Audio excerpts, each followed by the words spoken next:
Buenos días, iglesia. Que el Señor le bendiga en esta mañana. Como siempre, es un gran gusto para mí. Es un privilegio el poder estar delante de ustedes y mucho más, ¿verdad?, para estudiar la palabra. ¿Le parece si lo hacemos? Hoy vamos a iniciar vamos a empezar con una pequeña discusión, con un pequeño debate. Los hermanos del ICRAC del Anillo, al que yo voy, ya sé que están familiarizados con este debate. Ya escuchamos este debate hace más de un mes más o menos. Por cierto, vaya un ICRAC. Ese sermón de hecho surgió, ¿verdad?, en uno de los estudios del ICRAC. Pero bueno, la pregunta con la que voy a abrir el debate es una pregunta muy seria, hermanos. ¿Qué es una baleada?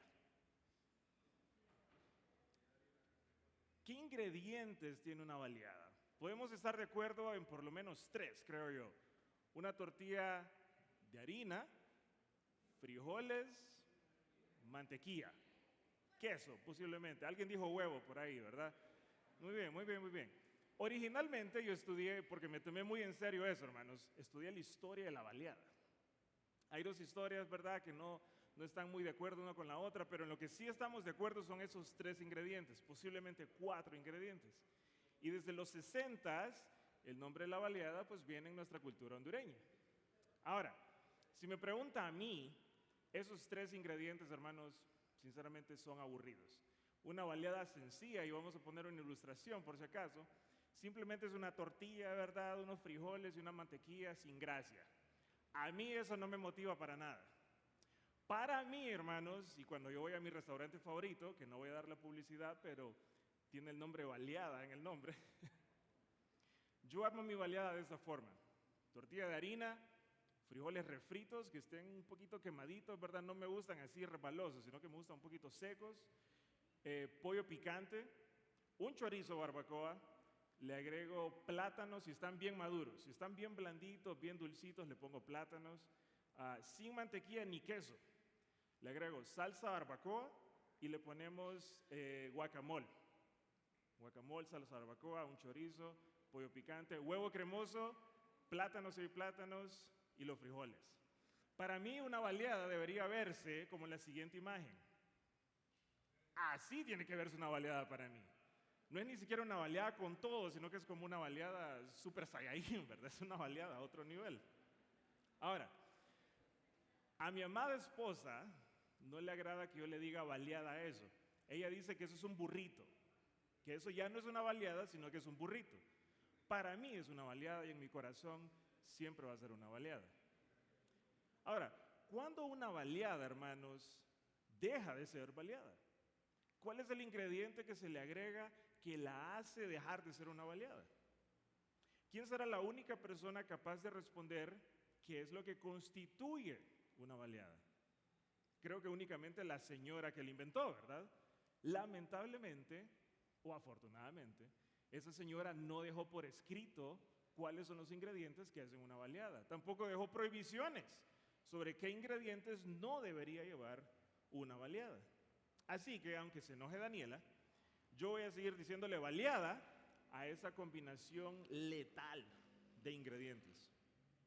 Ahora, hermanos, con esa idea en mente, cuando se trata de la verdadera adoración a Dios, cuando hablamos sobre cómo tiene que verse la vida cristiana, sobre qué elementos tiene que tener la vida cristiana, cuando nos hacemos la pregunta, ¿cuáles son los ingredientes que debe tener el que adora verdaderamente a Dios? ¿Quién creen ustedes que es el que tiene esa respuesta? Sin duda alguna, Dios. Dios es el que tiene la respuesta. Él nos enseña en su palabra cuáles son los elementos que debe tener y los elementos que no debe tener aquel que se hace llamar cristiano. Porque la adoración correcta, hermanos, pongamos atención a esto, la adoración correcta a Dios no es un tema de preferencia personal. No es un tema de lo que me gusta hacer o no me gusta hacer. Y la adoración a Dios tampoco es un tema de tradiciones, de qué es lo que hemos hecho por años y años y años. Dios es santo, perfecto y organizado en cuanto a lo que a Él le alaba. Y si usted que está escuchando en esta mañana dice ser cristiano, que yo creo que sí, y dice querer alabar a Dios con su vida, yo creo que es importante que aprendamos a hacerlo de la forma correcta. ¿No está de acuerdo? Porque podemos correr el riesgo hoy mismo, hermanos, de estar aquí sentados y pensar que estamos bien, pensar que estamos adorando a Dios. Y puede que se mire como que lo adoramos, puede que se escuche como que lo adoramos, puede que se sienta como que lo adoramos, pero que en realidad estemos adorando a otra cosa o a otra persona. Y Dios es celoso de su gloria. ¿Qué quiere decir esto? Que Él no quiere compartir su gloria, su adoración con nadie más, ni con nada más. Y es que cuando algo o alguien toma el lugar de Dios en nuestra vida, cuando toma el lugar de Dios en nuestra adoración, eso se llama idolatría. Y es pecado, y un pecado bien grande. El pasaje que vamos a estar estudiando hoy en Éxodo 32, y lo puede ir buscando desde ya, nos va a mostrar una historia muy triste de idolatría. Y no por parte de un pueblo enemigo, no por parte de gente que odiaba al Señor, sino es una historia de idolatría por parte de Israel, por parte de su propio pueblo escogido. Vamos a ver cómo Israel pecó de idólatra y vamos a aprender nosotros qué hacer o qué tomar en cuenta para no pecar de la misma manera. Por eso he titulado el sermón de esta mañana, ¿un idólatra yo? Hoy veremos las dos caras del pecado y la idolatría, para que confirmemos qué es lo que realmente le agrada al Señor y para que nuestras vidas puedan adorarlo a Él verdaderamente. Oremos. Amado Señor y Padre Celestial, te damos gracias por tu amor, por tu misericordia, como siempre, Señor, por el tiempo que nos das de venir a tu casa, de poder abrir tu palabra, poder aprender de ella. Te agradecemos por la bendición que eso es, Señor, y no solamente eso, sino el ser hechos hijos tuyos por medio de la muerte de Cristo. Te rogamos, Señor, que podamos poner atención a tu palabra, que podamos aplicarla en nuestras vidas y que no pensemos tanto en preferencias o tradiciones, Señor, sino que podamos ser hijos tuyos, que te adoran en espíritu y en verdad. Todo esto te lo dejamos, Señor, en tus manos, en el nombre de Cristo Jesús. Amén. Vámonos a Éxodo, hermanos. Éxodo 32, y vamos a estar viendo el verso 1 al verso 10. Lo voy a leer rápidamente porque sinceramente espero estar menos de una hora aquí, si el Señor lo permite. Dice el verso 1. Cuando el pueblo vio que Moisés tardaba en bajar del monte, estoy leyendo la versión de las Américas, es la misma que está en pantalla. Usted puede leer la que tenga en su Biblia. La gente se congregó alrededor de Aarón y le dijeron: levántate, haznos un Dios que vaya delante de nosotros. En cuanto a este Moisés, el hombre que nos sacó de la tierra de Egipto, no sabemos qué le haya acontecido. Y Aarón les respondió: quiten los pendientes de oro de las orejas de sus mujeres, de sus hijos y de sus hijas, y tráiganmelos. Entonces todo el pueblo se quitó los pendientes de oro que tenían en las orejas y los llevaron a Aarón. Él los tomó de sus manos y les dio forma con buril e hizo de ellos un becerro de fundición. Y ellos dijeron: este es tu Dios, Israel, que te ha sacado de la tierra de Egipto. Cuando Aarón vio esto, edificó un altar delante del becerro. Y Aarón hizo una proclama y dijo: mañana será fiesta para el Señor. El día siguiente se levantaron temprano y ofrecieron holocaustos y trajeron ofrendas de paz. El pueblo se sentó a comer y a beber y se levantó a regocijarse. Entonces el Señor habló a Moisés: desciende pronto, porque tu pueblo que sacaste de la tierra de Egipto se ha corrompido. Bien pronto se han desviado del camino que yo les mandé. Se han hecho un becerro de fundición y lo han adorado y le han ofrecido sacrificios y han dicho: este es tu Dios, Israel, que te ha sacado de la tierra de Egipto.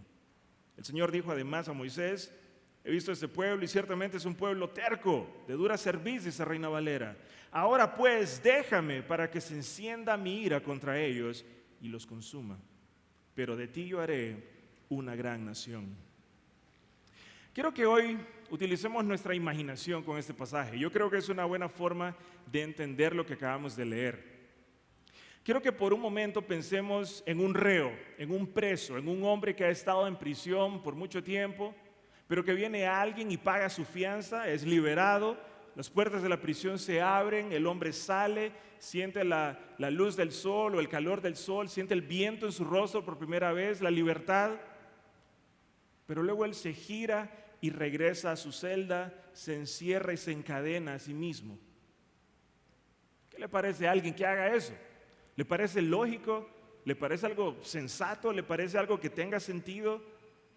¿Cómo es que alguien que ha estado encadenado y es liberado desea estar encadenado nuevamente? La verdad es que el pecado y la idolatría hace que el ser humano, que la persona cometa tonterías, que haga cosas sin sentido, que se comporte de forma ilógica y necia. Y eso es justamente lo que Israel hizo y que miramos en este pasaje. Y la idea es, hermanos, y lo que yo quiero es que todos nosotros evitemos actuar de esta forma. Entonces, la primera cara del pecado de la idolatría que vamos a ver hoy es que la idolatría da a luz muchos pecados. Que la idolatría trae consigo muchos pecados. En estos 10 versículos, hermanos, vamos a ver 2 escenas, como en una película, 2 escenas que nos van a mostrar qué es lo que sucedió en la base del monte Sinaí, en la parte de abajo del monte Sinaí y en la cima, en la parte de arriba del mismo monte. En la primera escena, la que vamos a ver ahorita, veremos cómo se desarrolló esa serie de pecados. Entonces, para eso, vamos al versículo 1 nuevamente. 32, verso 1. Cuando el pueblo vio que Moisés tardaba en bajar del monte, la gente se congregó alrededor de Aarón y le dijeron: levántate, haznos un Dios que vaya delante de nosotros. En cuanto a este Moisés, el hombre que nos sacó de la tierra de Egipto, no sabemos qué le haya acontecido. De entrada tenemos un montón de información que procesar. Tenemos un montón de contexto que nos ha llevado a este versículo que acabamos de leer. Así que tranquilos, vamos a ir viéndolo parte por parte. Número 1. En este punto Moisés ya había sacado al pueblo de Israel de Egipto. Si ustedes recuerdan el relato, si ustedes recuerdan la historia. Egipto había entrado ahí hace unos 400 años atrás, y por los últimos casi 200, digamos, habían estado sufriendo bajo castigo de los egipcios. Ellos tenían, hermanos, casi 400 años, prácticamente 400 años dentro de Egipto. Ellos se habían vuelto adoradores de ídolos, muchos de ellos, y por muchos años ellos vivieron como egipcios. Tengamos eso en mente. Número 2. Unos 3 meses después de salir, andando en el desierto, era un tiempo en el que ellos habían visto las bendiciones del Señor. Y yo sé que ustedes recuerdan todo esto. Habían visto el maná, el pan que caía del cielo, habían visto el agua salir de la roca, habían visto la nube que los protegía durante el día y la columna de fuego que los guiaba por la noche. Todo en ese tiempo ellos habían vivido esos 3 meses. Entonces llegan al monte Sinaí, donde Dios iba a darle instrucciones claras al pueblo sobre cómo ellos tenían que adorarle. Lo que Dios estaba haciendo aquí era cambiándoles el sistema, por decirlo de alguna forma, cambiando las tradiciones que ellos habían tenido, y les iba a enseñar lo que era correcto, lo que el Señor quería mostrarles a ellos. Por ejemplo, los 10 mandamientos y otras leyes. Entonces Dios iba a cambiarles a ellos ese sistema pagano. En Éxodo 19 miramos algo del contexto. Vamos a tener estos versos en pantalla. Los voy a leer bien rápido, hermanos. Verso 1. Al 3er mes de la salida de los israelitas de la tierra de Egipto, ese día, dice, llegaron al desierto de Sinaí. Verso 2, salieron de Refidín, llegaron al desierto de Sinaí, acamparon en el desierto, allí delante del monte acampó Israel. Ese es el lugar donde la escena se desarrolla. Verso 3, Moisés subió hacia Dios y el Señor lo llamó desde el monte y le dijo: así dirás a la casa de Jacob, anunciarás a los israelitas: ustedes han visto lo que he hecho a los egipcios y cómo los he tomado sobre alas de águilas y los he traído a mí. Ahora pues, dice el verso 5, si en verdad escuchan mi voz y guardan mi pacto, serán mi especial tesoro entre todos los pueblos, porque mía es toda la tierra. Ustedes serán para mí un reino de sacerdotes y una nación santa. Estas son las palabras que dirás a los israelitas. El Señor les está diciendo: acuérdense lo que yo hice por ustedes, y si ustedes me obedecen, ustedes van a ser mi pueblo santo.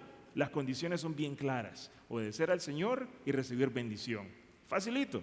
Verso 7, entonces Moisés fue y llamó a los ancianos del pueblo y expuso delante de ellos todas las palabras que el Señor le había mandado. Verso 8, y todo el pueblo respondió a una y le dijeron, está en amarillo, haremos todo lo que el Señor ha dicho. Y Moisés llevó al Señor las palabras del pueblo. ese pacto parecía que estaba bien, ¿verdad? Parecía que las partes estaban de acuerdo y todo iba bien. Entonces, el pacto abrámico, del que leía el hermano Juan Carlos al inicio, iba a ser cumplido únicamente por Dios. El pacto abrámico dependía únicamente de Dios, de hacer a partir de Abraham una gran nación. Abraham no tenía que hacer prácticamente nada. Pero el pacto mosaico, la ley de Moisés, digámoslo así, debía ser cumplida por parte del pueblo. El pueblo debía obedecer al Señor, sus leyes, sus mandamientos, para recibir bendición. Entonces, aquí se establece una condición de obediencia, para que tengamos esa idea. Tercer punto del contexto. Luego de más instrucciones del Señor, Moisés pasaba el mensaje de Dios al pueblo. El pueblo temía y decía que iban a obedecer al Señor en todo. Entonces, luego Moisés volvió a subir al monte una vez más con los ancianos de Israel para recibir las tablas de piedra con la ley y los mandamientos. Yo sé que ustedes conocen todo esto. Esto está en Éxodo 24, dice el verso 3. Moisés vino y contó al pueblo todas las palabras del Señor y todas las ordenanzas. Todo el pueblo respondió a una voz y dijo: haremos todas las palabras que el Señor ha dicho. Verso 7, siempre en el 24. Luego tomó el libro del pacto, hablando de Moisés, y lo leyó a oídos del pueblo, y ellos dijeron: todo lo que el Señor ha dicho, haremos y obedecemos. Ya van a ver después por qué estoy haciendo énfasis en esto. Verso 12, y el Señor dijo a Moisés: sube hasta mi monte, espera ahí, te daré las tablas de piedra con la ley de los mandamientos que he escrito para instrucción a ellos. Aquí está esa idea. 14, y dijo a los ancianos: espérennos aquí hasta que volvamos a ustedes. Aarón y Hur estarán con ustedes. El que tenga algún asunto legal, acuda a ellos. Entonces Moisés deja con el pueblo a los ancianos y les dice: aquí está Aarón, ojo con Aarón, vamos a ver un poquito más adelante sobre este hombre, y Hur, cualquier asunto, vayan con ellos. Verso 15, entonces Moisés subió al monte y la nube cubrió el monte, y la gloria del Señor reposó sobre el monte Sinaí. Imaginemos esta escena increíble, ¿no? Y la nube lo cubrió por 6 días. Al séptimo día, Dios llamó a Moisés de en medio de la nube. Verso 17, a los ojos de los israelitas, la apariencia de la gloria de Dios era como un fuego consumidor sobre la cumbre del monte. No puedo imaginar eso, ¿verdad? Increíble, la presencia de Dios ahí. Y dice el verso 18, Moisés entró en medio de la nube y subió al monte. Moisés estuvo en el monte 40 días y 40 noches. Y es aquí donde nos encontramos en historia. Todo esto era para que supiéramos dónde estamos. Moisés subió a la cima del monte para recibir de parte de Dios la ley, las tablas con la ley y los mandamientos, para que el pueblo lo recibiera y recibieran de esa forma la bendición de Dios. Ahora, ¿qué le parece si repasamos rápidamente cuáles son las leyes, cuáles son estas enseñanzas que Israel recibió de parte del Señor hasta este punto? Encontramos ahí una lista corta. Capítulo 20, los 10 mandamientos. Capítulo 21, leyes sobre los esclavos, sobre actos de violencia, sobre los amos y los dueños, cómo se tenían que comportar unos con otros. En el 22 habla sobre la restitución, que es pagos por deudas o por robos. 22, leyes humanitarias. En el 23 se habla sobre las fiestas anuales, cómo estas celebraciones iban a adorar a Dios. En el 23 también se habla sobre cómo el ángel del Señor iba guiando al pueblo. En el 24, Moisés sube al monte, que es lo que acabamos de leer. Entonces, hasta este punto, el pueblo de Israel conoce todas estas cosas que están aquí, iniciando con los 10 mandamientos y las demás leyes. Luego en el 25, 26, 27, 28 se habla bastante acerca del tabernáculo. El Señor da las instrucciones de las medidas, qué elementos van a ir, todo eso que yo sé que ustedes ya conocen. En el capítulo 31 llama a Bezaleel para inventar, dice ahí el versículo 6, para inventar diseños para trabajar en oro, en plata y en bronce. El tabernáculo de reunión, el arca del testimonio y el propiciatorio que está sobre ella y todos los utensilios del tabernáculo. Jehová estaba preparando, hermanos, hasta a la persona que se iba a dedicar a elaborar los elementos del tabernáculo. Hasta en eso el Señor estaba pensando, en quién iba a trabajar el oro y los demás elementos, los demás metales, para la adoración al Señor. Es decir, el Señor estaba pensando en absolutamente todos los detalles. Y la última instrucción que se encuentra en el 31 es sobre el día del reposo. Hermanos, sé que toda esta sección del contexto fue larga, yo sé que fue bien extenso, pero creo que es importante que nosotros entendamos todo lo que rodea la escena que vamos a estar viendo hoy en el capítulo 32. Porque en estos 12 capítulos vemos cómo Dios se ha encargado de preparar cada detalle del pueblo de Dios. Él ha estado preparando cada detalle sobre cómo Dios tiene que ser adorado. Porque no era, hermanos, a la preferencia de ellos, no eran las tradiciones de ellos, era como el Señor quería que Él fuera adorado. Entonces, mientras Moisés estaba en el monte, allá arriba, ¿verdad?, recibiendo las leyes de Dios, el pueblo se encontraba ansioso, abajo, en la llanura. Recordemos que Moisés estuvo 40 días y 40 noches. Ahora sí, vamos a leer de nuevo el verso 1 del capítulo 32. Cuando el pueblo vio que Moisés tardaba en bajar del monte, la gente se congregó alrededor de Aarón y le dijeron: levántate, haznos un Dios que vaya delante de nosotros. Sabiendo lo que sabemos ahora, hermanos, leemos este versículo de una forma diferente, ¿verdad que sí? Ahora entendiendo todo lo que rodeaba esta escena, vemos la impaciencia del pueblo de Israel. Vemos cómo se desesperaron por no esperar, ¿verdad?, el tiempo de Dios. Esto los llevó a ellos a murmurar entre ellos, a organizarse entre ellos. Se impacientaron con Moisés, quien había estado en el monte, no estaba de vacaciones, estaba en el monte recibiendo palabra del Señor. Y la impaciencia es a menudo la causa de acciones impulsivas que son pecaminosas, ¿sí o no? El problema es que nosotros, como los israelitas, a menudo somos tentados a ser impacientes. Cuando el Señor no responde a nuestras oraciones en nuestro tiempo, cuando hemos estado orando por días, por semanas, por meses, por años, por algo, y el Señor no nos responde, muchas veces nos impacientamos, muchas veces nos desesperamos. Nosotros queremos que Él traiga el cambio, ya sea en nosotros o en la persona que estamos orando. Y cuando nosotros nos impacientamos porque nos saque del desierto, por decirlo de una forma, es cuando el pecado entra en nuestras vidas. Y la cosa es, hermanos, que si el Señor lo quiere tener en el desierto, lo va a tener en el desierto, por el tiempo que sea necesario. Puede que el Señor algún día lo saque o no saque del desierto, puede que muramos estando en el desierto, pero la voluntad de Dios es perfecta. Entonces nosotros debemos evitar impacientarnos si el Señor no responde en nuestro tiempo y en nuestra manera. Pero el pueblo lo tenía claro y le pidieron a Aarón, que era uno de los ancianos: levántate y haznos un Dios que vaya delante de nosotros. Esa palabra que encontramos ahí es Elohim, y ese que dice Dios que vaya, en el original está en plural. Entonces posiblemente hay un estudio que dice que posiblemente lo que ellos estaban diciendo fue: haznos dioses que vayan delante de nosotros, haznos dioses que nos guíen. Ya desde aquí miramos un poco la perversión.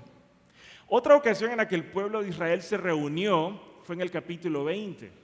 Y en ese capítulo el pueblo se reunió para recibir los 10 mandamientos. Qué bonito. Ahora se reúnen, ¿pero para qué? Para transgredir los mandamientos. ¿Se fijan la graveza de esto? Para romper ese primer mandamiento que dice: no tendrás dioses ajenos delante de mí. Ahora, esa frase, en cuanto a este Moisés, el hombre que nos sacó de la tierra de Egipto, está expresada o está escrita de una forma grosera. En español está más o menos así cuando dice este Moisés, pero la idea fue que el pueblo estaba menospreciando a este hombre que había tomado el tiempo para sacarlos de Egipto, que había estado obedeciendo al Señor para cumplir con ese propósito. Como diciéndole: ese tipo, ese hombre que nos sacó de Egipto. Y si se fijan ahí, no están ni siquiera diciendo, ¿verdad?, Dios, sino que ese hombre que nos sacó. Entonces el pueblo vino al copastor, ¿verdad?, al asistente pastoral, a quejarse del pastor que el Señor les había dado, y le dijeron: queremos que cambien el culto, ¿verdad? Queremos que cambie la forma como se hace el culto aquí. Hermanos, pensemos de nuevo en esta escena. Moisés está arriba en el monte recibiendo palabra del Señor. Y simultáneamente, al mismo tiempo, el pueblo está rompiendo los mandamientos. Esa frase, dioses o de un Dios que vaya delante de nosotros, es básicamente la frase liderar. Queremos un Dios que nos lidere, que nos guíe, como en una marcha, ¿verdad?, militar. Ahora, hermanos, les pregunto, ¿quién era el que había guiado al pueblo de Israel hasta este punto? Dios. ¿Quién fue el que derrotó al pueblo egipcio o al ejército egipcio? Fue Dios. ¿Quién fue el que abrió el mar rojo? Fue Dios. ¿Y qué es lo que hacen ellos? Quieren dioses distintos a Jehová que vayan delante de ellos a la tierra prometida. Están cambiando el lugar. Y ni siquiera lo mencionaron a él, si se fijan en el verso 1, sino que dicen Moisés, el hombre que nos sacó de Egipto. Hermanos, nuestra guía debe ser únicamente Dios. Y yo sé que ustedes saben eso.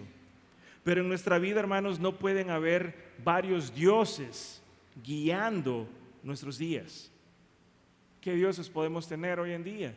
Dinero, amigos, su esposo, su esposa, alguna otra persona. La sociedad puede que esté guiando cómo vive sus vidas. Hermanos, puede que usted mismo sea su propio Dios. Si el centro de adoración de su vida no es Dios, si no es Jesucristo, su Hijo, si usted está viviendo sus días, sus vidas, según lo que el dinero que usted tiene o para alcanzar el dinero que usted quiere, para complacer a las personas, para complacerse a usted mismo, usted está siendo idólatra también. Porque usted está cambiando al timón, que debe ser Dios, por otra cosa o por otra persona. ¿Lo puede ver? El pueblo quería resaltar que fue un hombre el que lo sacó de Egipto. Y muchas veces nosotros, cuando la situación no va como debería ir y nosotros queremos cambiarla, es como que queremos cambiar la historia y nos olvidamos del Señor, ¿sí o no? ¿Cuántas veces nosotros hemos orado por años para que el Señor nos provea de un trabajo, nos bendiga de alguna forma, y cuando recibimos esa bendición o cuando recibimos ese elogio o lo bueno en nuestra vida y nos olvidamos? ¿Qué tendemos a hacer? Nosotros decimos, yo conseguí ese trabajo porque soy bien inteligente. Nos olvidamos de lo que el Señor ha hecho por nosotros, ¿sí o no? Y eso es lo que el pueblo de Israel estaba haciendo.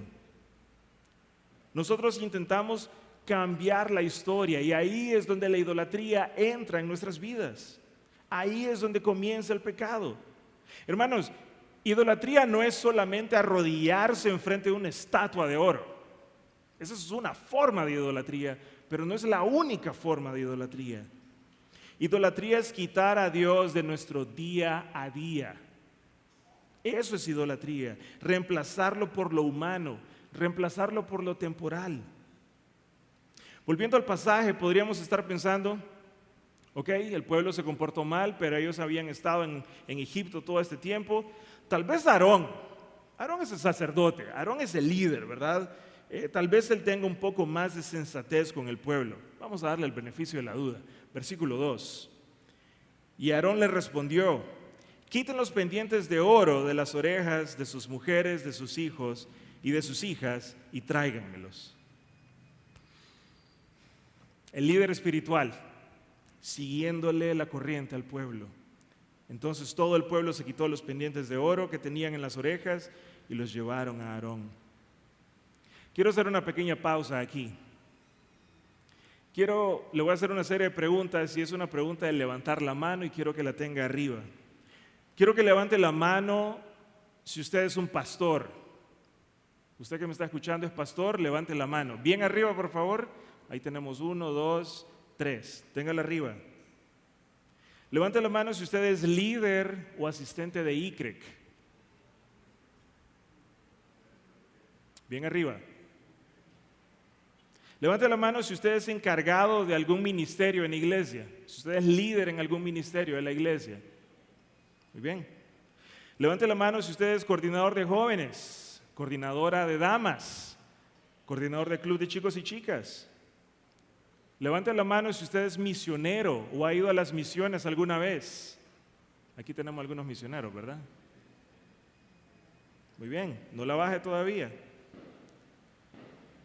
Levante la mano si usted sirve en algún otro ministerio de la Iglesia Bautista Comunión. Y finalmente, levante la mano si usted es un esposo, si usted es líder en su casa. Hermanos, nosotros como líderes no estamos exentos de pecar de idólatras. Pueden bajar su mano.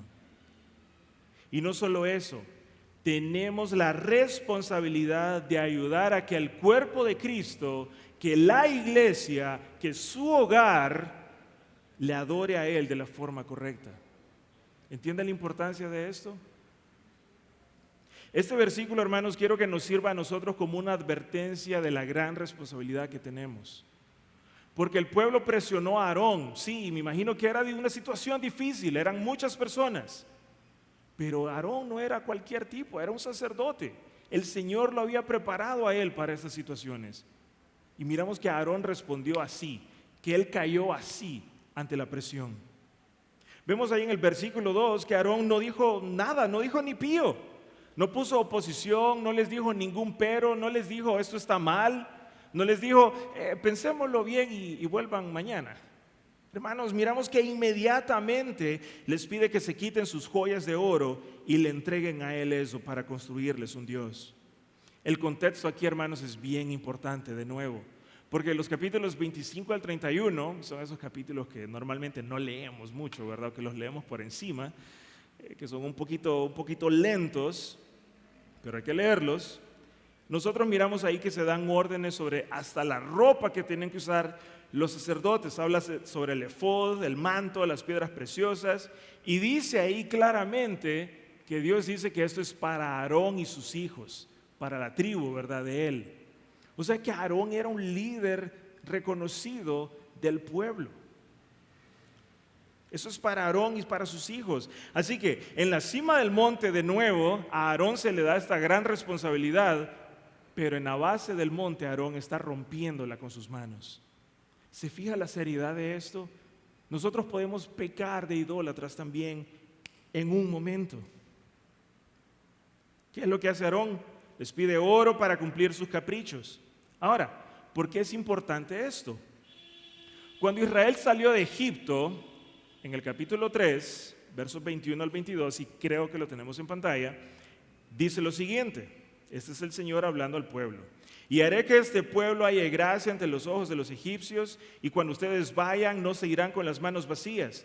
Cada mujer pedirá a su vecina y a la que vive en su casa objetos de plata, objetos de oro y vestidos, y los pondrán sobre sus hijos y sobre sus hijas. Así despojarán a los egipcios.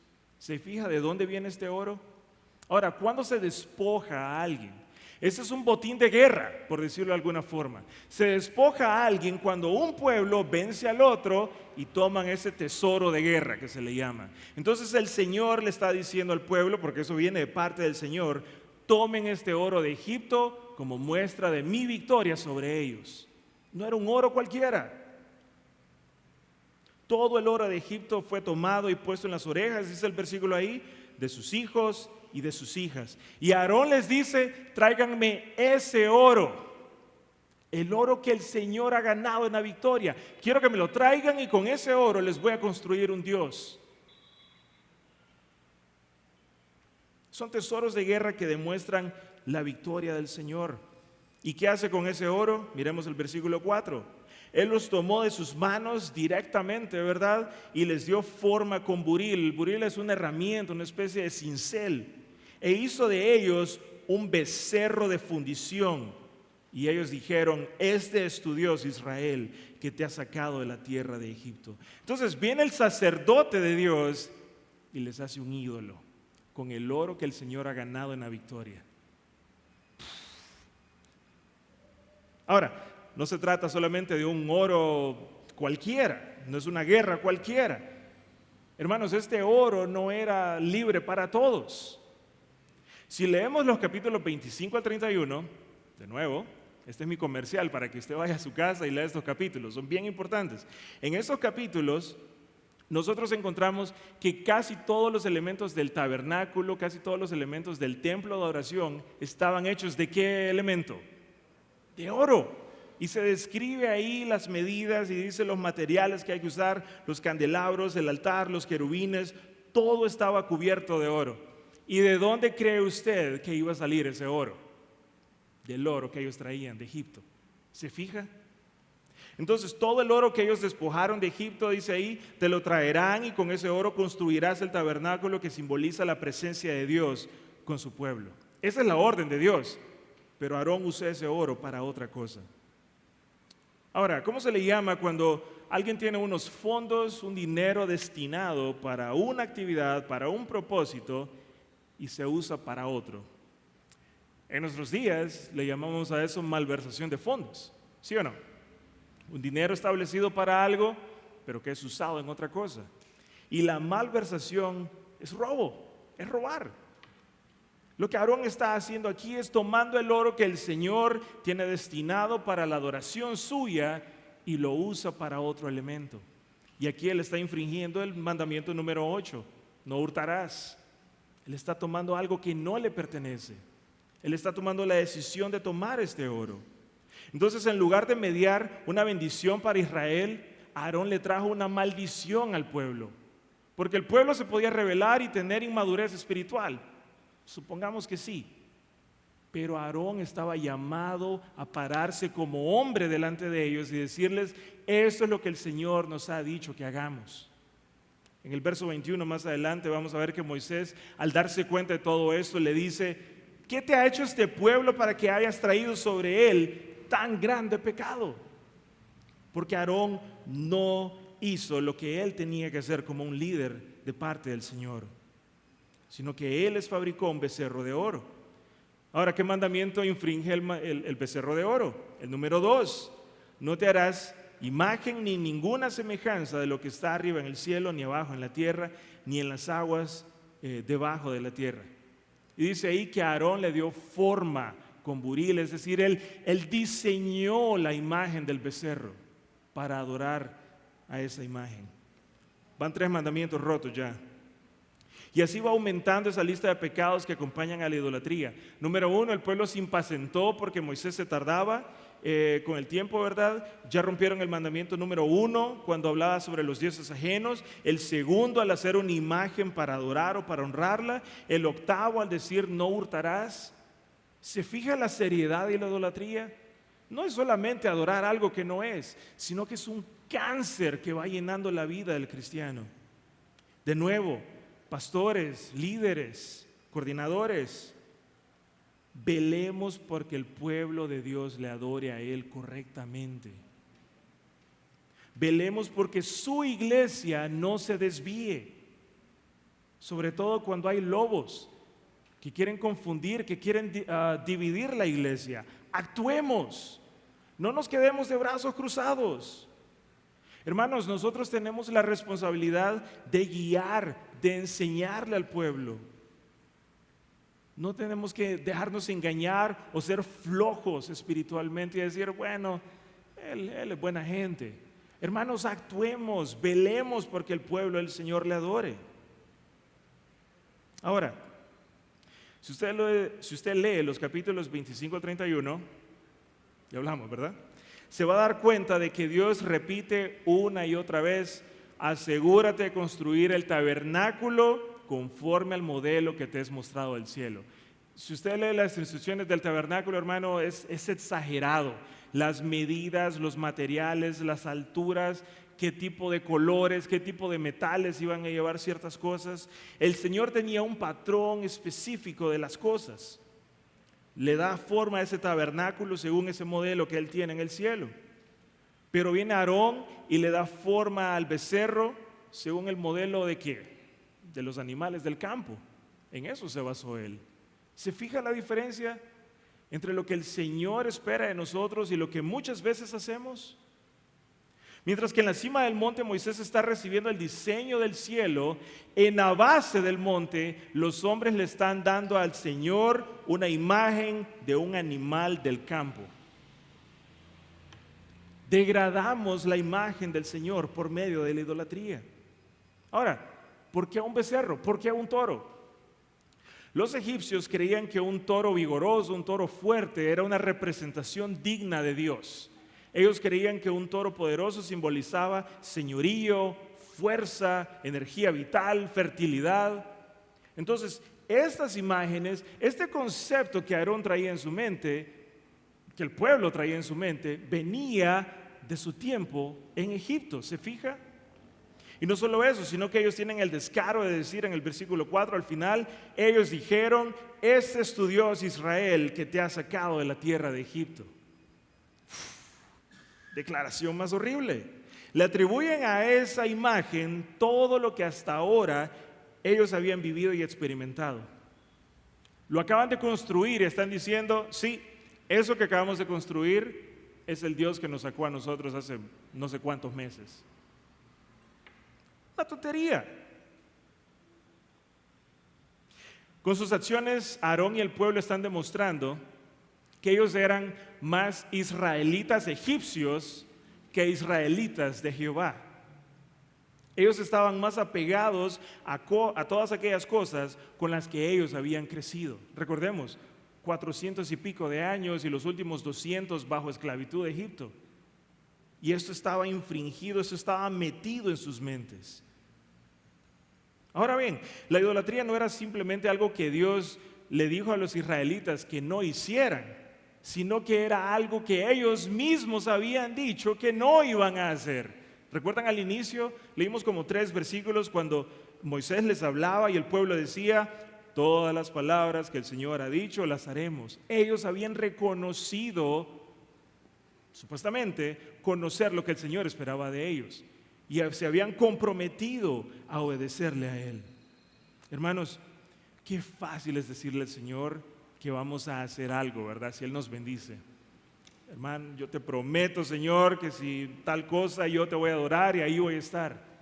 O qué fácil es decirle al Señor que no vamos a hacer algo nunca más.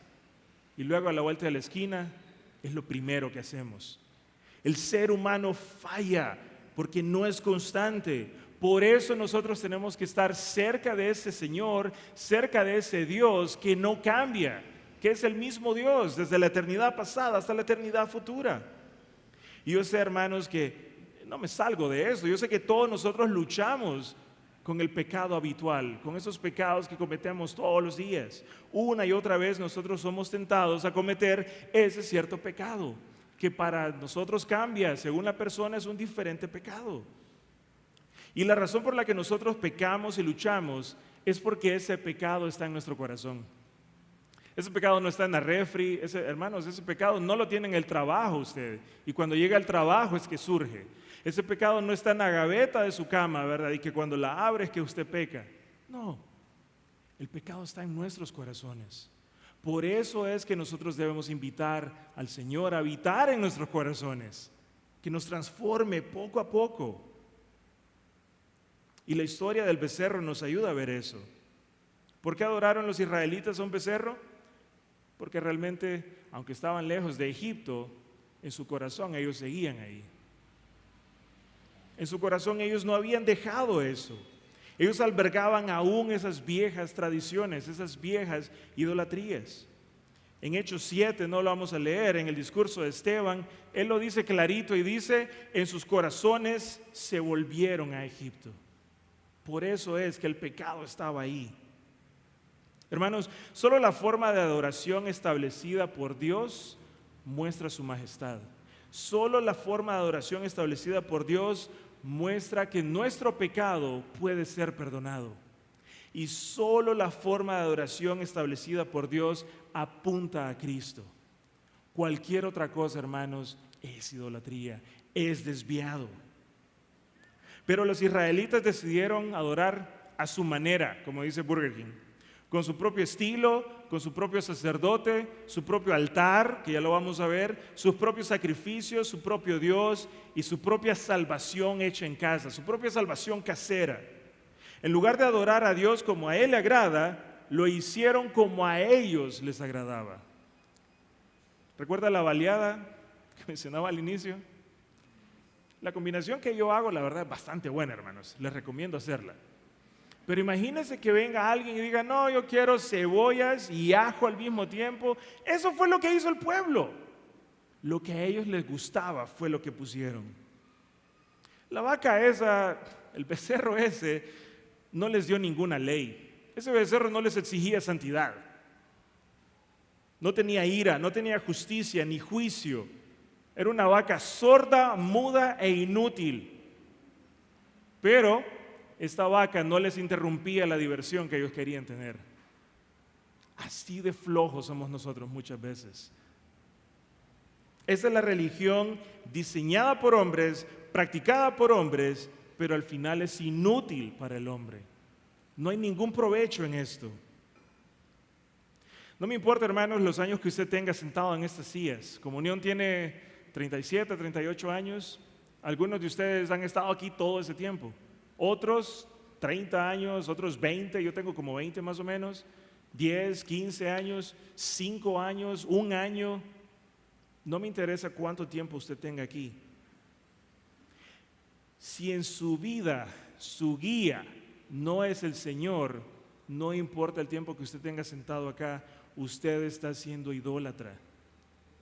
Si su vida la guía, su propio pensamiento, lo que usted quiere hacer, sus preferencias, sus gustos, usted le está quitando al Señor el puesto que Él se merece. Y usted está siendo idólatra. Recuerde, no es el tiempo que nosotros estamos aquí, es la calidad de la vida que nosotros tenemos. Porque esa fe, hermanos, esa religión, no es lo que la Biblia enseña. Siempre que nosotros queremos hacer lo que es popular o lo que es fácil, en lugar de lo que es correcto, caemos en pecado. Ahora, ¿hasta dónde nos puede llevar ese pecado? Sigamos leyendo, verso 5. Cuando Aarón vio esto, edificó un altar delante del becerro, y Aarón hizo una proclama y dijo, mañana será fiesta para el Señor. Sigue nuestro amigo Aarón metiendo la pata, ¿verdad?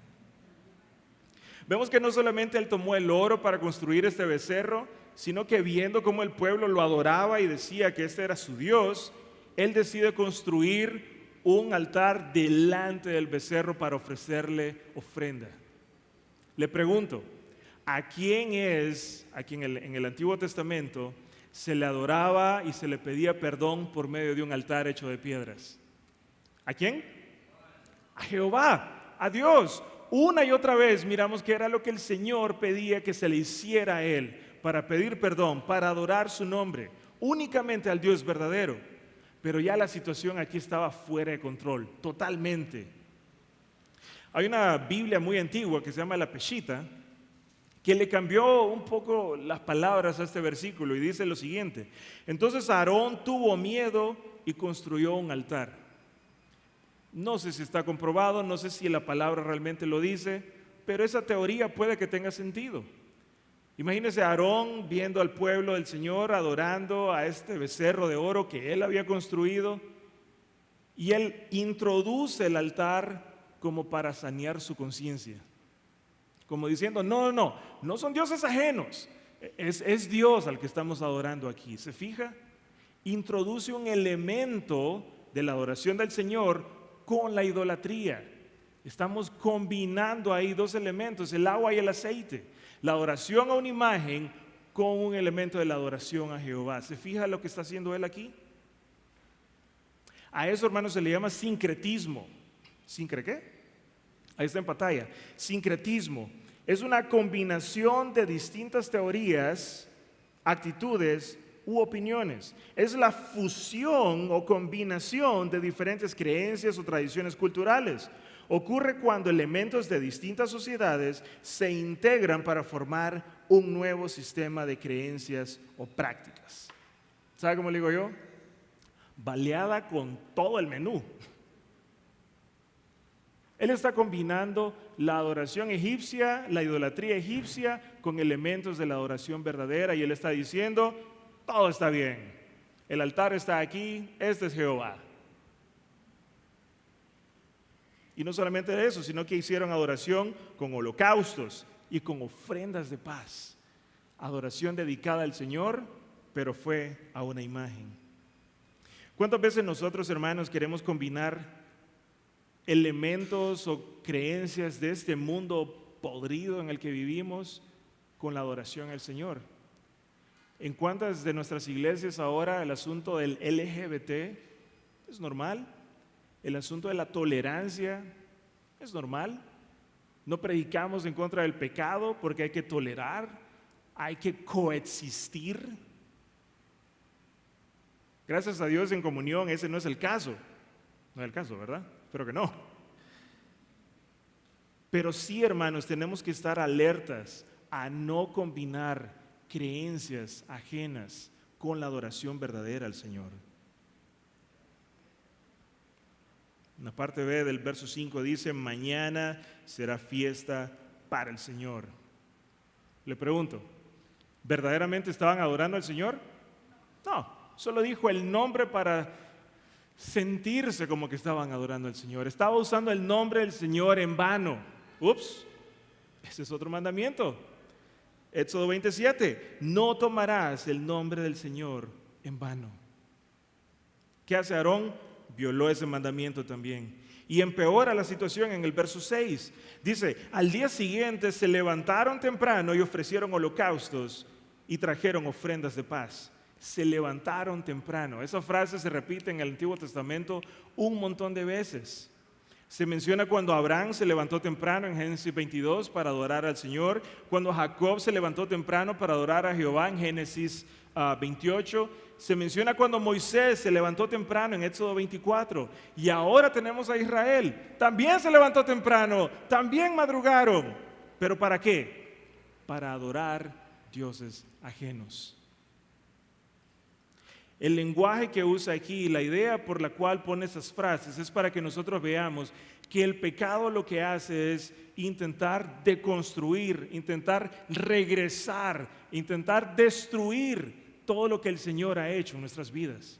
Y eso es lo que el pecado hace en nuestros corazones. Poco a poco va quitando, como quitando ladrillos, como quitando bloques de lo que el Señor ha hecho en nosotros para destruirlo. Al final del verso 6 dice que el pueblo se sentó a comer y a beber y se levantó a regocijarse. Entonces, después de que hicieron las ofrendas y todo esto, comieron, bebieron, y esa frase, regocijarse, ese jolgorio del que está hablando, tiene esta idea en el original, o significa en el original, borracheras, orgías inmorales y juegos sexuales. Cosas que en Egipto eran normales. Ellos las traían en adoración al Señor. ¡Wow! No sé, hermanos, cómo ustedes no pueden estar como enojados con esta gente, pero es horrible cómo el pecado nos puede hacer a nosotros tan sinvergüenzas de pecar delante del Señor y seguir como que todo está normal. ¿Se fija entonces cómo la idolatría viene acompañada de otros pecados? ¿Cómo es una cadena? ¿Cómo es una bola de nieve?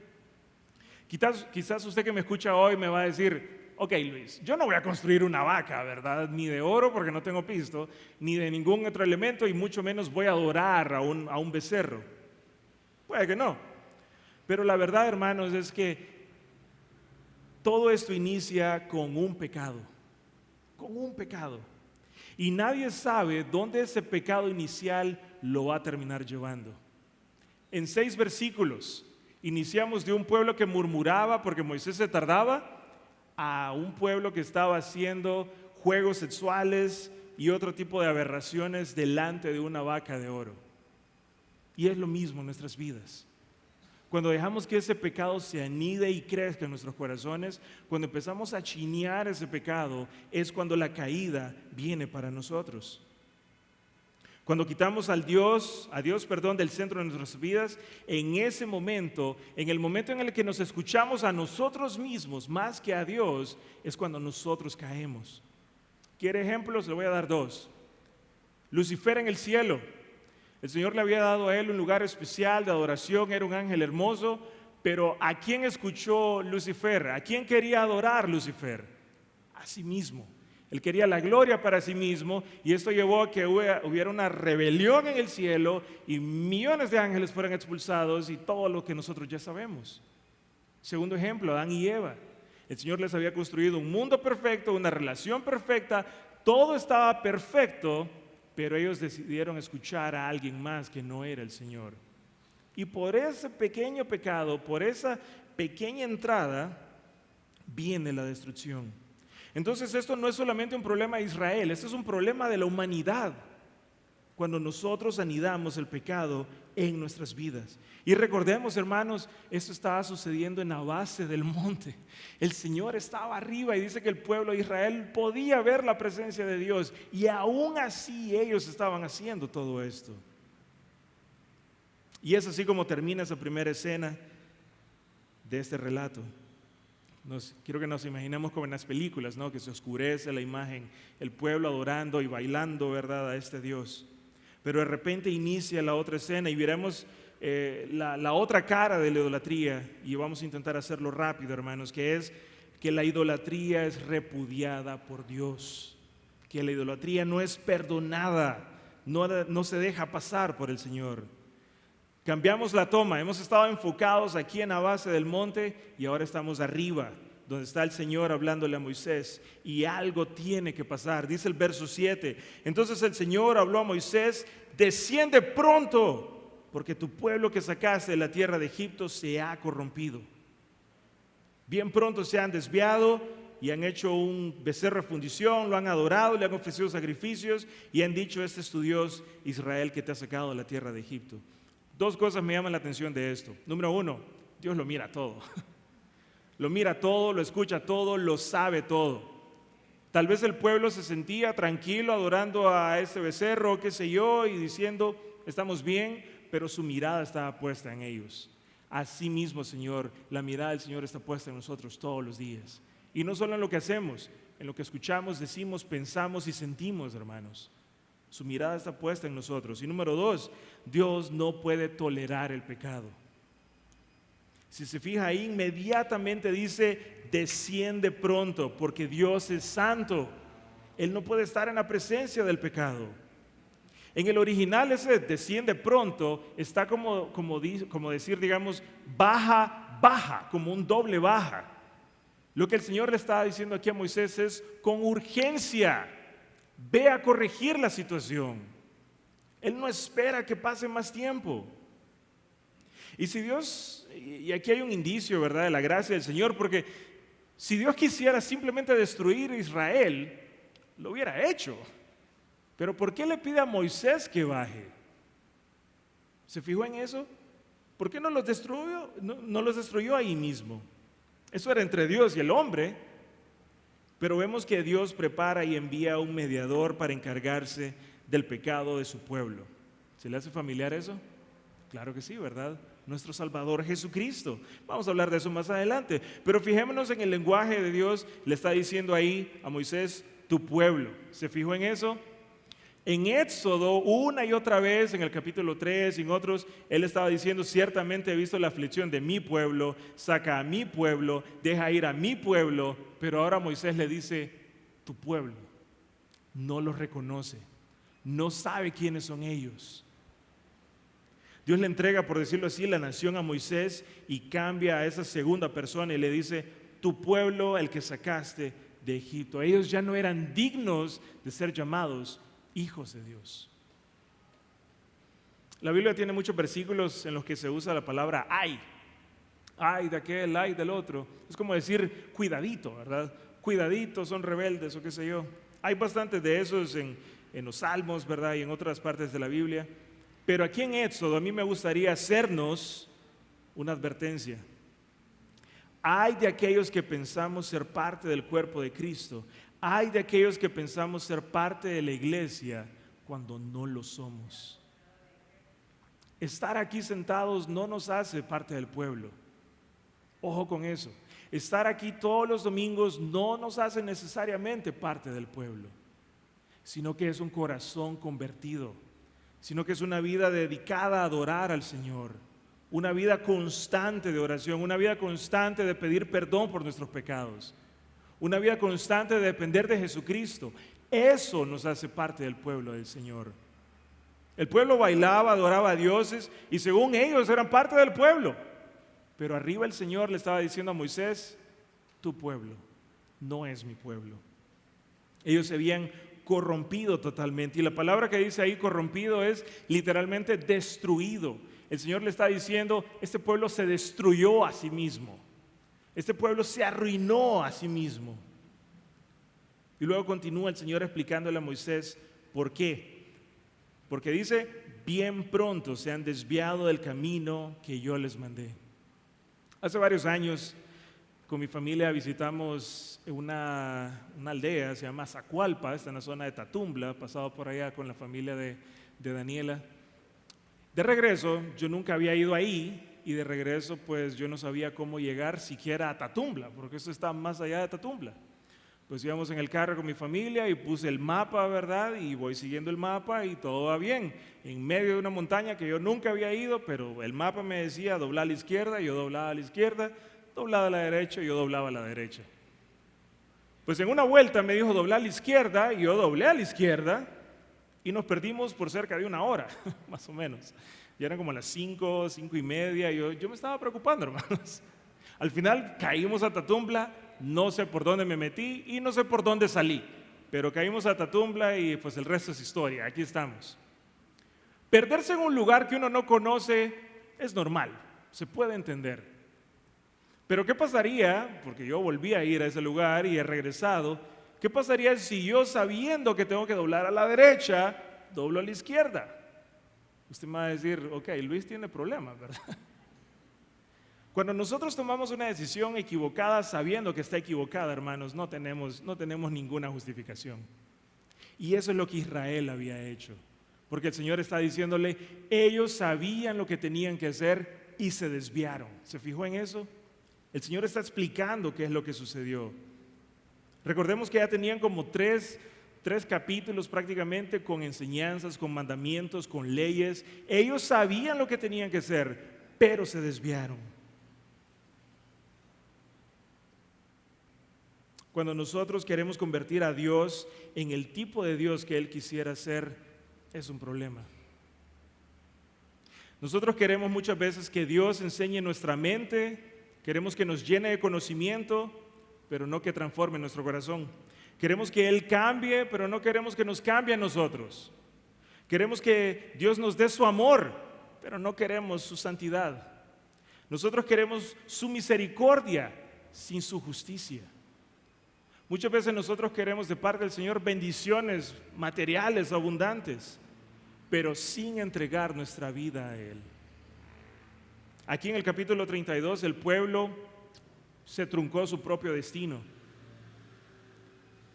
Y miramos ahí que en el verso 9 el Señor le dijo a Moisés, he visto a este pueblo y ciertamente es un pueblo terco, dice mi versión. Reina Valera dice, un pueblo de dura cerviz. El becerro era ciego, pero miramos ahí en el verso 9 que el Señor le dijo, he visto a este pueblo. Hermanos, Dios nos mira. Dios está pendiente de nosotros, Él sabe lo que nosotros hacemos. Pero claro, ellos estaban adorando a un Dios que no le exigía ninguna santidad. Ahora, esa frase, dura cerviz o pueblo terco, en el original tiene la idea, o significa, mejor dicho, es un pueblo de nuca dura, es lo que está diciendo. Aquí, ¿verdad? Como con callo, es lo que está diciendo la palabra. Ahora, ¿de dónde viene esa palabra? ¿Qué animal podríamos decir nosotros que tiene una nuca dura?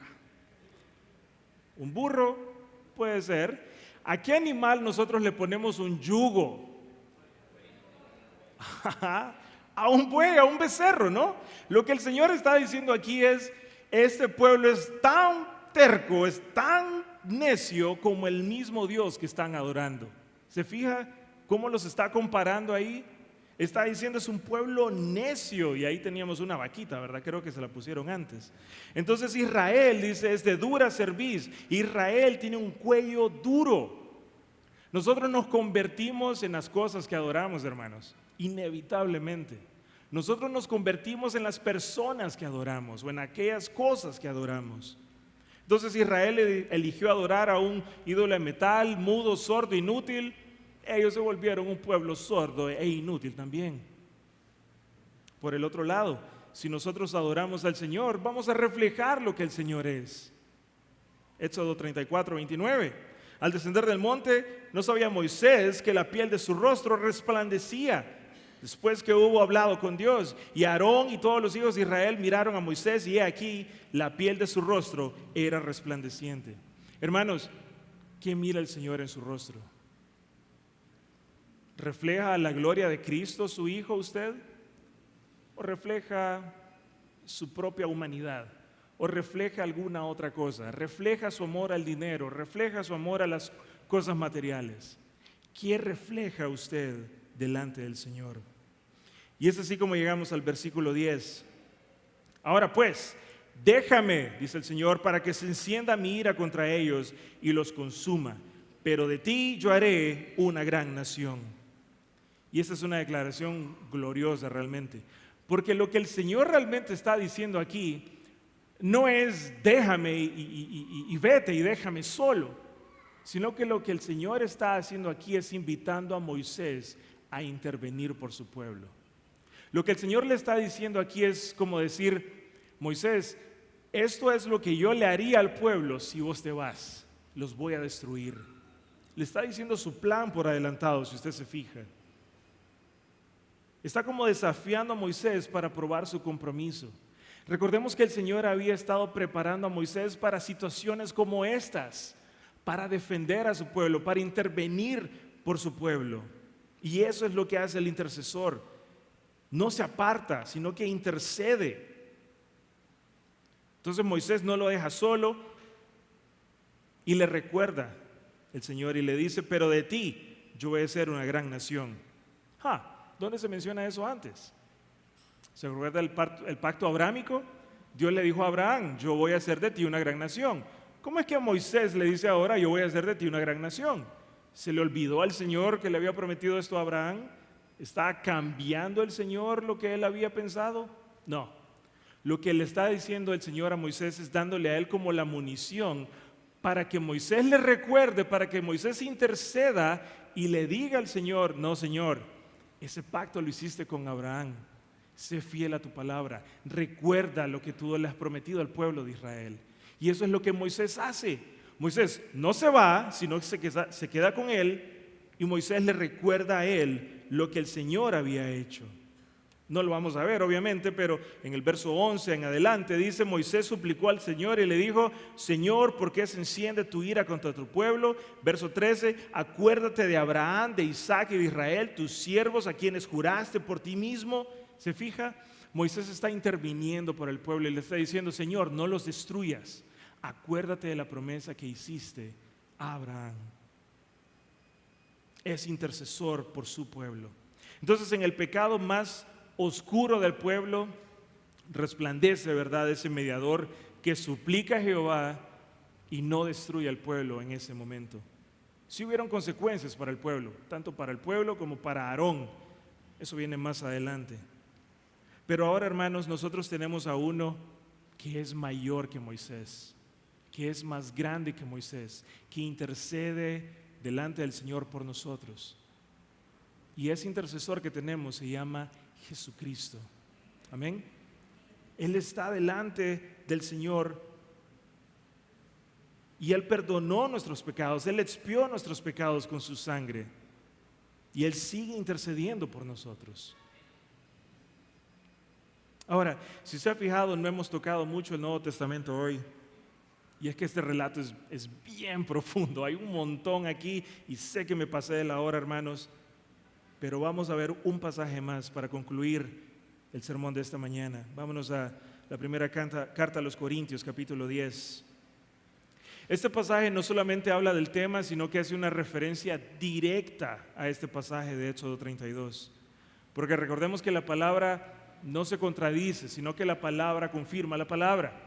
Y miramos ahí en 1 Corintios capítulo 10, verso 1 en adelante.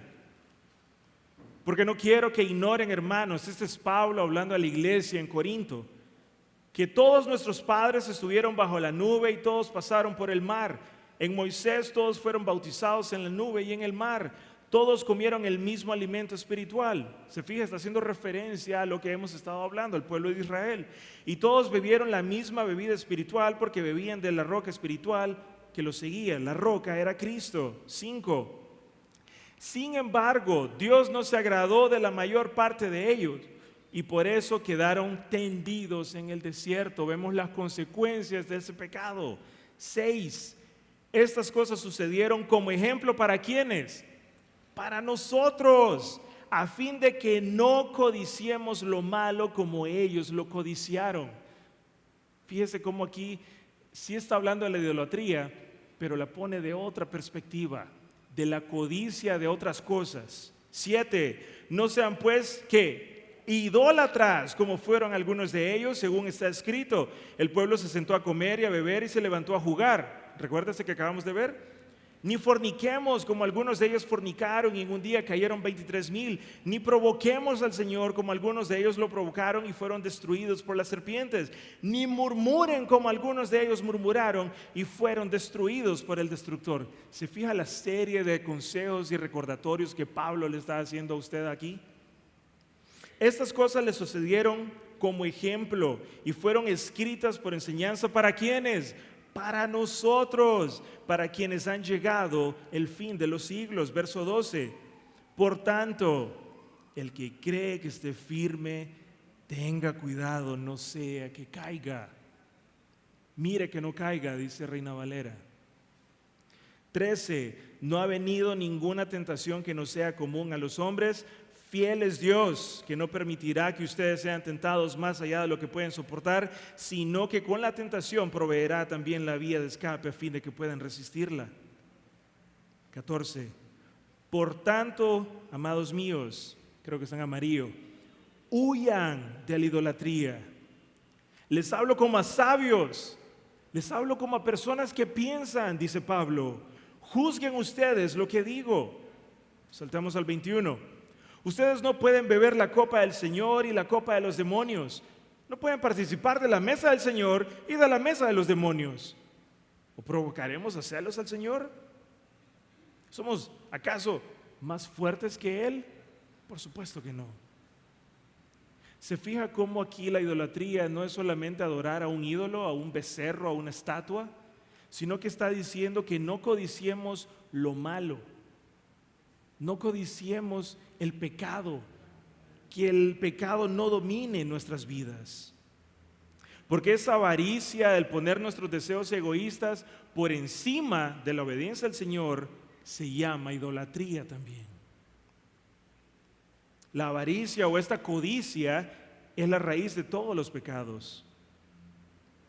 Un comentarista que se llama William Berkeley escribió lo siguiente, y está en pantalla.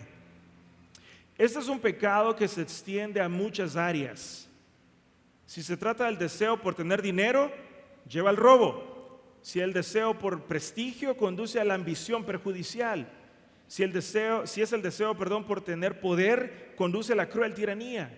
Si es el deseo por una persona, conduce al pecado sexual. ¿Se fija cómo la idolatría viene acompañada de un montón de pecados que nos corrompen, que nos llenan como un cáncer? Entonces, hermanos, quiero animarles a que practiquemos el dominio propio, que evitemos la avaricia de cualquier tipo, porque la avaricia, la codicia, nos pone a nosotros en nuestro corazón un objeto, una cosa, una persona en un lugar más alto del que tiene Dios. La codicia pone algo, un objeto, en un lugar más alto del que merece Dios. ¿Recuerda la ilustración que hicimos al inicio sobre la baleada? Nadie puede definir qué es una baleada. Nadie puede decir qué cosas debe llevar o qué cosas no puede llevar. Hay baleadas en el norte de Honduras, las hacen a su forma. Hay baleadas en el sur de Honduras, a nuestra forma. Pero cuando se trata de la adoración del único y poderoso Dios, sí hay un estándar, sí hay una regla. Sí hay cosas que tenemos que tener en cuenta, hay un orden, y quien determina ese orden es nuestro Dios soberano. Amén. Es un Dios vivo al que adoramos, un Dios que nos escucha, un Dios que nos ve, un Dios que lo sabe todo. ¿Sabe qué es lo mejor de todo? Que nosotros podemos ver cuál es ese estándar. Nosotros podemos ver qué es lo que el Señor espera de nosotros si abre ese libro que usted tiene en sus manos. No es un secreto. El estándar de la adoración al Señor está en su palabra y depende de nosotros leerla. Entonces, hermanos, adorémosle como Él lo merece. Démosle a Él el lugar que se merece en nuestra vida. Que nuestros días no sean conducidos por el trabajo que quiero tener o el dinero que quiero tener o la persona que quiero agradar, sino que nuestros días puedan ser guiados por Él. Y no permitamos, hermanos, que nada ni nadie robe o tome el primer lugar en nuestras vidas, porque eso es idolatría. Amén. Oremos. Amado Señor y Padre Celestial, te agradecemos por esta corta hora y 15 minutos que hemos tenido para poder ver este terrible ejemplo del pueblo de Israel, Señor, cómo se comportó y adoró a otros dioses que no eras tú, Señor. Y Padre Celestial, nosotros podemos tender a criticar a estos personajes en la Biblia o estas personas en la Biblia, pero ¿cuántas veces, Señor, hemos sido idólatras nosotros mismos? Perdónanos, Padre Celestial. Perdónanos, Señor, porque si bien es cierto, tal vez no hayamos doblado rodillas delante de una estatua, delante de una imagen, en nuestro corazón, Señor, hemos tenido codicia o avaricia por otras cosas y le hemos dado a esas cosas el primer lugar en nuestro corazón. Tal vez hemos vivido nuestras vidas, Señor, buscando una ganancia de dinero, tal vez buscando aceptación de las personas, tal vez, Señor, viviendo como nosotros queremos, y eso también es idolatría. Permítenos, Padre Celestial, poder recordar todos los días que el primer lugar de nuestra adoración debe ser únicamente para ti. Gracias, Señor, por ese intercesor que tenemos, porque es un mejor intercesor que Moisés para el pueblo, es Jesucristo para con nosotros. Que podamos recurrir a Él, Señor, todos los días, porque Él expió nuestros pecados por su sangre. Todo esto te lo pedimos, Señor, confiando en que estás aquí entre nosotros, que nos ves y nos escuchas en este momento. Y es en el nombre de tu Hijo que oramos, en Cristo Jesús. Amén. Dios te bendiga.